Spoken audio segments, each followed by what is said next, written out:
Tecnico Ceccato di Thiene scoppia la polemica per il titolo di un tema dato in terza. Si parla di Lega e il Carroccio insorge. Elena Chemello.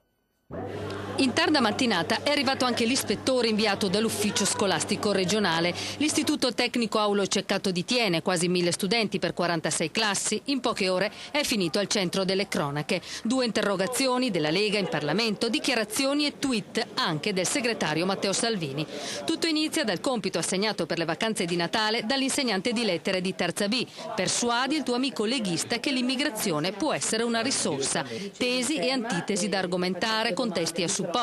Apriti cielo, il Carroccio grida alla discriminazione, la scuola invece difende l'insegnante con mail di solidarietà, con le parole del dirigente e dei colleghi. Di fronte a questo la reazione nostra è stata piuttosto di incredulità, ma incredulità su una reazione di questo tipo. Ci è sembrata veramente sproporzionata, fermo restando che se fossi stato io la professoressa il termine leghista nel titolo non ce l'avrei messo.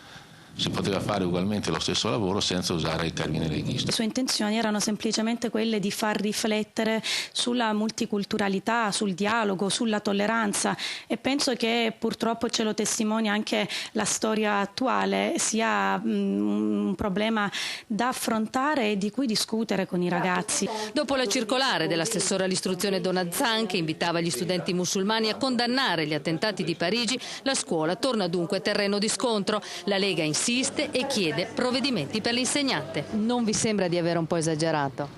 No, cioè, diciamo che poi è il tantà mediatico che fa esagerare la notizia probabilmente, però c'è una gravità di fondo che va approfondita e chiarita in maniera trasparente senza avere paura.